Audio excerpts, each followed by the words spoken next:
Saudara-saudari yang terkasih, jumpa lagi dalam Pelita Hati hari ini, Senin 6 Desember 2021, hari biasa dalam Pekan Advent yang kedua.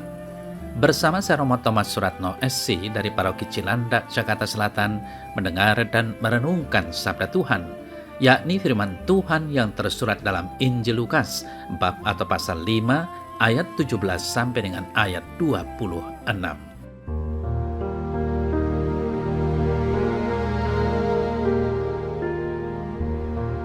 Pada suatu hari, ketika Yesus mengajar, ada beberapa orang Farisi dan ahli Taurat duduk mendengarkannya. Mereka datang dari semua desa di Galilea dan Yudea dan dari Yerusalem.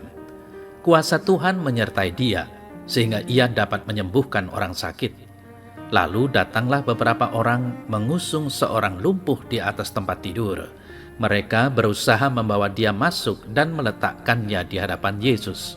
Karena mereka tidak dapat membawanya masuk, berhubung dengan banyaknya orang di situ. Naiklah mereka ke atap rumah, lalu membongkar atap itu dan menurunkan orang itu dengan tempat tidurnya di tengah-tengah orang banyak tepat di depan Yesus. Ketika Yesus melihat iman mereka, berkatalah ia, "Hai saudara, dosamu sudah diampuni." Tetapi ahli-ahli Taurat dan orang-orang Farisi berpikir dalam hatinya, "Siapakah orang yang menghujat Allah itu? Siapa yang dapat mengampuni dosa selain daripada Allah sendiri?" Akan tetapi Yesus mengetahui pikiran mereka, lalu berkata kepada mereka, "Apakah yang kamu pikirkan dalam hatimu? Manakah lebih mudah mengatakan, 'Dosamu sudah diampuni,' atau mengatakan, 'Bangunlah dan berjalanlah'? Tetapi supaya kamu tahu bahwa di dunia ini anak manusia berkuasa mengampuni dosa, berkatalah ia kepada orang lumpuh itu, 'Kepadamu kukatakan, bangunlah, angkatlah tempat tidurmu dan pulanglah ke rumahmu.' Dan ketika itu juga bangunlah ia di depan mereka, lalu mengangkat tempat tidurnya dan pulang ke rumahnya sambil memuliakan Allah. Semua orang itu takjub, lalu memuliakan Allah, dan mereka sangat takut, katanya, 'Hari ini kami telah menyaksikan hal-hal yang sangat menakjubkan.'"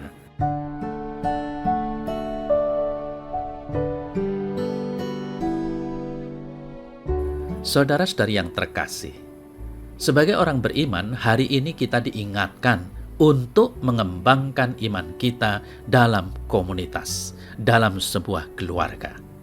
Kisah orang-orang yang membawa orang yang lumpuh ke hadapan Yesus menjadi gambaran bagi kita semua bahwa iman kita adalah iman yang membangun kekeluargaan.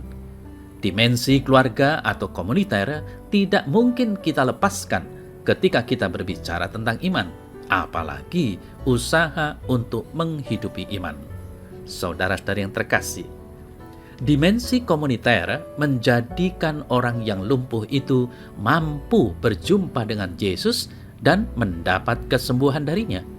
Kesembuhan bukan dari orang-orang yang ada di sekitar orang lumpuh itu, namun kesembuhan itu tetap berasal dari Yesus. Yesuslah yang menjadi pusat dalam iman yang komuniter itu. Tanpa Yesus tidak terbentuk iman Kristiani yang komuniter. Sebuah lingkungan komunitas iman tanpa disertai Yesus di dalamnya hanyalah sebuah lembaga sosial yang tidak mempunyai spiritualitas. Saudara-saudari yang terkasih, si lumpuh menjadi gambaran bagi anggota gereja yang memerlukan bantuan dan pertolongan. Ia yang memang sungguh tidak bisa berbuat apa-apa karena kelumpuhannya perlu mendapat perhatian yang lebih. Tidak hanya satu orang, namun 4 orang membantu si lumpuh untuk menjumpai Yesus yang selalu menghadirkan diri. Para pengusung menjadi gambaran bagi anggota gereja yang selalu siap untuk memberikan perhatian bagi mereka yang mengalami kelumpuhan. Tanpa sepatah kata pun, mereka membawa si lumpuh kepada Yesus. Demikian juga dengan kita, anggota gereja. Tanpa menghakimi dan menilai, kita seharusnya memberi bantuan dan pertolongan bagi mereka yang memerlukannya.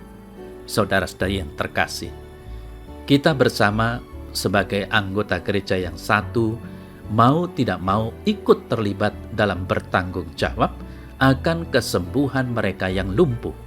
Iman kita perlu juga dipertanggungjawabkan secara komuniter.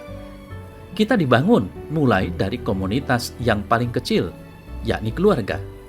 Dari keluarga kita hidup dalam satu lingkungan umat beriman. Disitulah kita terlibat dalam anggota gereja. Memberi perhatian kepada anggota satu lingkungan adalah langkah konkret yang paling mungkin dilakukan. Mengenal semua anggota lingkungan menjadi bagian mutlak yang perlu. Saudara-saudari yang terkasih, bahaya yang besar adalah apabila kita tidak mampu bersosialisasi dengan semua anggota lingkungan. Bagaimana mungkin mampu berkontak dengan warga paroki? Jika tidak kenal, bagaimana hendak peduli dan saling memperhatikan? Itulah awal keterpecahan. Padahal kita adalah gereja yang satu, kudus, katolik, dan apostolik.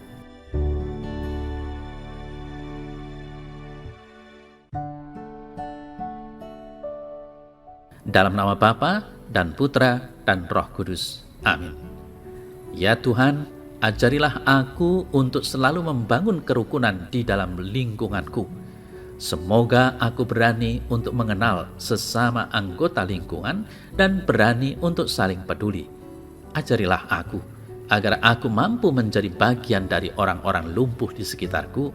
Tuhan, bantulah aku untuk berani melangkah. Amin. Dalam nama Bapa dan Putra dan Roh Kudus. Amin.